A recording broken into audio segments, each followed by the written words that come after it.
आज से लगभग 5000 साल पहले इसी धरती पर एक ऐसी सभ्यता थी जो आज के मॉडर्न शहरों को भी टक्कर दे सकती थी। एक ऐसी सभ्यता जिसने अपने समय से कहीं आगे निकलकर ऐसे शहर बसाए जिनकी प्लानिंग और इंजीनियरिंग आज के बड़े बड़े आर्किटेक्ट को भी सोचने पर मजबूर कर देती है। सिंधु और सरस्वती नदियों के किनारे यह शानदार शहर बसे थे। सीधी सड़कें, 2-3 मंजिला घर और एक ऐसी शानदार ड्रेनेज सिस्टम जिसे बनाने के लिए हम आज भी संघर्ष करते हैं। यहाँ गंदे पानी को बाहर निकालने के लिए ढकी हुई नालियों का एक ऐसा नेटवर्क बिछा था जो आज भी कई मॉडर्न शहरों के लिए एक सपना है। ये लोग कौन थे, कैसे रहते थे, उन्होंने यह सब कैसे कर दिखाया? उनके शहर किसी मेट्रोपॉलिटन सिटी जैसे थे। उनका व्यापार दूर मेसोपोटामिया तक फैला था और उनका समाज बेहद ऑर्गेनाइज्ड और शांतिप्रिय लगता था। लेकिन फिर अचानक सब कुछ शांत हो गया। एक विशाल सभ्यता जो मिस्र और मेसोपोटामिया की सभ्यताओं को मिलाकर भी उनसे बड़े इलाके में फैली थी, अपने शिखर पर पहुंचकर बस गायब हो गई। ना युद्ध के कोई बड़े निशान, ना राजा महाराजाओं के आलीशान महल या मकबरे, और ना ही कोई ऐसी किताब जो उनकी कहानी बता सके। बस एक रहस्यमयी खामोशी जो हजारों सालों से इतिहासकारों और पुरातत्वविदों को परेशान कर रही है। क्या हुआ था उन लाखों लोगों का? वो कहां चले गए? क्या यह किसी भयानक बाढ़ या सूखे का नतीजा था, किसी महामारी का कहर था, या फिर कोई ऐसा गहरा राज है जो आज तक दुनिया से छिपा हुआ है? आज हम इतिहास के उन्हीं धूल भरे पन्नों को पलटेंगे और आपको ले चलेंगे समय में पीछे एक ऐसे सफर पर जहां हम उजागर करेंगे हड़प्पा सभ्यता की पूरी कहानी, उनके शानदार उदय से लेकर उनके रहस्यमयी और अचानक हुए पतन तक। अगर आप रहस्यों के शौकीन हैं और भारत के गौरवशाली अतीत की इस सबसे बड़ी पहेली को सुलझाना चाहते हैं तो हमारे साथ बने रहिए, क्योंकि सच्चाई आपके होश उड़ा देगी। आगे बढ़ने से पहले आपसे एक छोटी सी अपील है। वीडियो को अंत तक जरूर देखिए, क्योंकि आज हम अपने इतिहास के एक अनोखे सफर पर निकलने वाले हैं। ऐसी वीडियो के लिए हमें घंटों रिसर्च करनी पड़ती है। पसंद आए तो लाइक कीजिए और चैनल को सब्सक्राइब कर लीजिए। यह कहानी शुरू होती है आज से करीब 200 साल पहले 19वीं सदी के ब्रिटिश भारत में। उस समय अंग्रेज अफसर और खोजी भारत के कोने कोने की छानबीन कर रहे थे। साल 1826 के आसपास एक ब्रिटिश खोजी चार्ल्स मेसन पंजाब के साहिवाल जिले के पास से गुजर रहे थे। उनकी नजर एक वीरान जगह पर बने ऊंचे टीले पर पड़ी, जिसके चारों ओर अजीब तरह की पकी हुई ईंटें बिखरी थीं। गांव वाले उन ईंटों को भगवान का दिया तोहफा मानकर अपने घर बनाने के लिए इस्तेमाल कर रहे थे। मैसन ने अपनी किताब में इसका जिक्र तो किया, लेकिन उनकी बातों पर किसी ने ज्यादा ध्यान नहीं दिया। कई दशक बीत गए। साल 1856 में ब्रिटिश इंजीनियर जॉन और विलियम बर्टन कराची से लाहौर तक रेलवे लाइन बिछा रहे थे। ट्रैक के लिए उन्हें पत्थरों की जरूरत पड़ी। तभी किसी ने उन्हें पास के गांव हड़प्पा के खंडहरों के बारे में बताया, जहां हजारों की संख्या में बेहतरीन पकी हुई ईंटें मौजूद थीं। बर्टन बंधुओं के लिए तो यह जैसे खजाना था। उन्होंने बिना सोचे समझे उन प्राचीन ईंटों को उखाड़कर रेलवे ट्रैक के नीचे बिछाना शुरू कर दिया।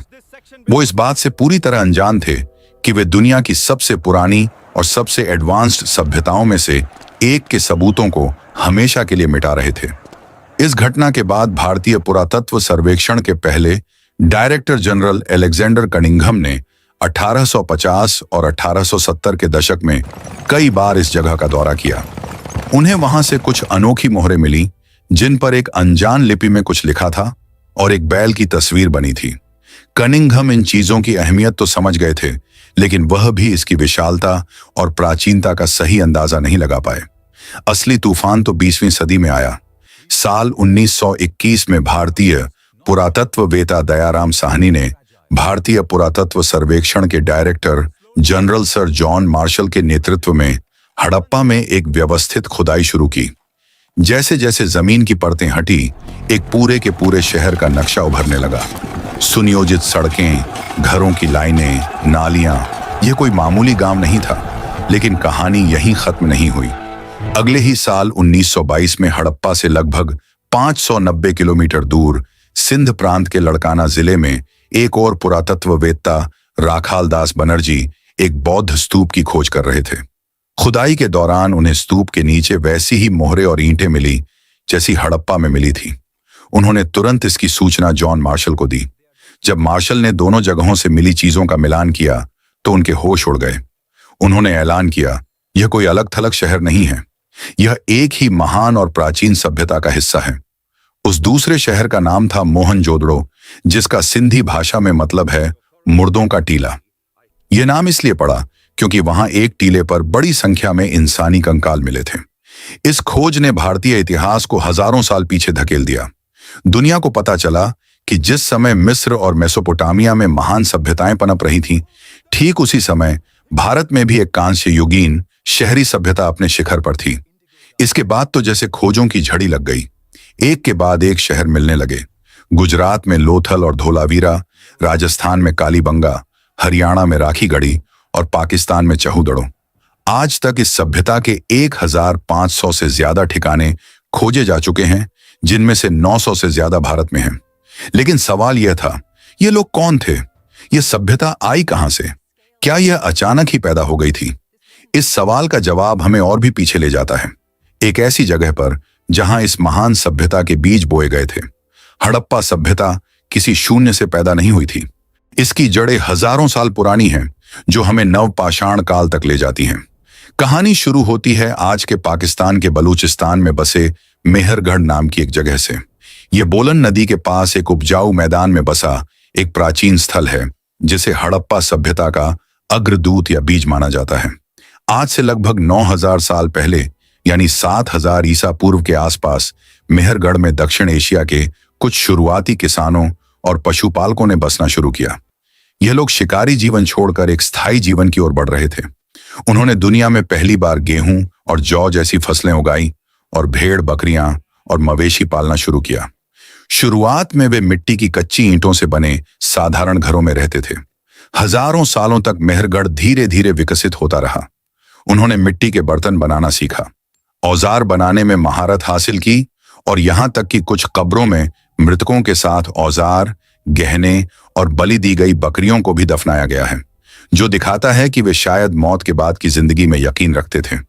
मेहरगढ़ कोई अकेला चमकता सितारा नहीं था। धीरे धीरे इन संस्कृतियों का ज्ञान और तकनीक सिंधु और उसकी सहायक नदियों के विशाल और उपजाऊ मैदानों की ओर फैलने लगी। लगभग 3300 ईसा पूर्व तक हम एक नए दौर में आते हैं, जिसे प्रारंभिक हड़प्पा चरण यानी अर्ली हड़प्पा फेज कहा जाता है। इस दौरान छोटे छोटे गांव बड़े कस्बों में बदलने लगे। इन लोगों ने वह कई जरूरी चीजें सीखी जो आगे चलकर हड़प्पा सभ्यता की पहचान बनी। उन्होंने पकी हुई ईंटों का इस्तेमाल शुरू किया, जो बाढ़ और मौसम की मार झेलने में ज्यादा मजबूत थी।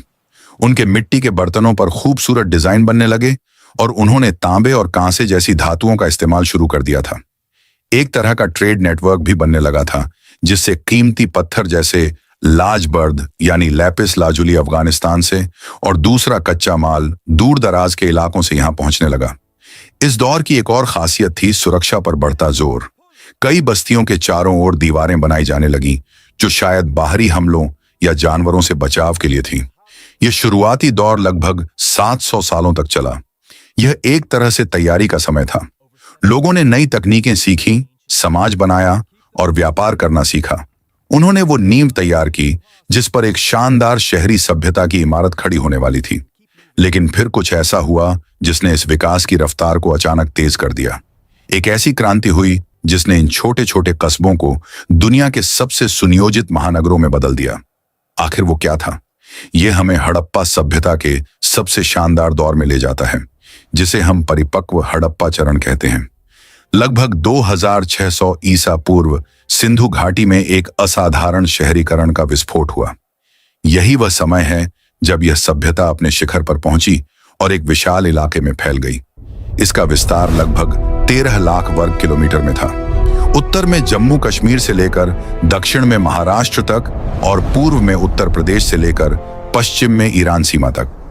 यह उस समय की मिस्र और मेसोपोटामिया की सभ्यताओं के कुल क्षेत्रफल से भी कहीं ज्यादा बड़ा था। इस विशाल साम्राज्य में हजारों बस्तियां थीं, जिनमें गांव, कस्बे और विशाल महानगर शामिल थे। लेकिन इन महानगरों के अंदर की जिंदगी कैसी थी? कैसे उन्होंने बिना किसी आधुनिक तकनीक के इतने सटीक शहर बना लिए? और क्या वाकई उनके पास कोई ऐसी शक्ति थी जो आज के वैज्ञानिकों के लिए भी एक पहेली है? हड़प्पा सभ्यता का वैभव सिर्फ उसकी ईंटों में नहीं, बल्कि उन लोगों की सोच में था जो आज से 4500 साल पहले मोहनजोदड़ो की गलियों में चलते थे। पिछले भाग में हमने उनके उदय को देखा, लेकिन अब हम उनके उस दौर की बात करेंगे जब यह सभ्यता अपने स्वर्ण युग में थी। कल्पना कीजिए कि आप मोहनजोदड़ो के लोअर टाउन की एक सीधी सड़क पर खड़े हैं। आपके दोनों ओर पकी हुई ईंटों से बने 2-3 मंजिला घर हैं। यहाँ की हर ईंट एक तय अनुपात में है, चाहे आप शहर के इस कोने में हों या हजारों मील दूर किसी और शहर में। जैसे ही आप एक घर के अंदर झांकते हैं, आप देखते हैं कि घर एक बीच के आंगन के चारों ओर बना है। हर घर की अपनी रसोई है, अपना बाथरूम है, और सबसे हैरान करने वाली बात, हर घर का अपना निजी कुआं और एक एडवांस टॉयलेट सिस्टम है। यह आज से 4500 साल पहले की बात है, जब दुनिया के बाकी हिस्सों में लोग शायद स्वच्छता का मतलब भी नहीं जानते थे। यहाँ की नालियां ढकी हुई हैं और हर थोड़ी दूरी पर मैनहोल बने हैं ताकि सफाई की जा सके। यह इंजीनियरिंग का वह चमत्कार है जिसे आज के मॉडर्न शहर भी अपनाने के लिए संघर्ष करते हैं। लेकिन इन लोगों की अमीरी का राज क्या था? उनका असली खजाना छिपा था उनके व्यापार और उनकी कलाकारी में। हड़प्पा के लोग दुनिया के पहले ऐसे लोग थे जिन्होंने कपास उगाया और उसे कपड़ा बनाना सीखा। वे सिर्फ किसान नहीं थे, वे कमाल के जौहरी और इंजीनियर भी थे। गुजरात के लोथल में हमें दुनिया का सबसे पुराना डॉकयार्ड यानी बंदरगाह मिला है। यहां से इनके जहाज साबरमती नदी के रास्ते अरब सागर में उतरते थे और महीनों का सफर तय करके मेसोपोटामिया तक जाते थे। मेसोपोटामिया की पुरानी किताबों में मेलुहा नाम की एक जगह का जिक्र मिलता है, जो दरअसल हमारी इसी सिंधु घाटी सभ्यता का नाम था। वहां के राजा यहां से हाथी दांत, सोना, तांबा और कीमती पत्थर जैसे लैपिस लाजुली मंगवाते थे। व्यापार में ईमानदारी बनाए रखने के लिए इन लोगों ने पत्थर के बाट बनाए थे जो 16 के गुणकों में थे। यह सिस्टम इतना सटीक था कि हजारों किलोमीटर दूर भी वजन का माप एक जैसा रहता था। सिर्फ व्यापार ही नहीं, उनकी कलाकारी भी आज हमें दंग कर देती है। छनहू, दड़ो और लोथल जैसे शहरों में मन के बनाने की बड़ी बड़ी फैक्ट्रियां थीं, जहां वे कीमती पत्थरों को तराश कर ऐसे गहने बनाते थे जो आज के किसी लग्जरी ब्रांड को भी मात दे दें। मोहनजोदड़ो से मिली डांसिंग गर्ल की वह कांसे की मूर्ति दिखाती है कि वे धातु को पिघलाकर सांचे में ढालने की कला में कितने माहिर थे। और उनकी सबसे बड़ी पहेली उनकी मोहरें। मिट्टी और पत्थर से बनी इन हजारों मोहरों पर एक सींग वाले बैल, हाथी और बाघ की तस्वीरें हैं, और उनके ऊपर एक ऐसी रहस्यमयी लिपि लिखी है जिसे आज तक दुनिया का कोई भी बड़ा विद्वान पढ़ नहीं पाया है। जिस दिन यह लिपि पढ़ी जाएगी, उस दिन हमें पता चलेगा कि वे लोग आपस में क्या बातें करते थे, उनके राजा कौन थे और वे अपनी दुनिया को कैसे देखते थे। धार्मिक तौर पर भी वे बहुत एडवांस थे।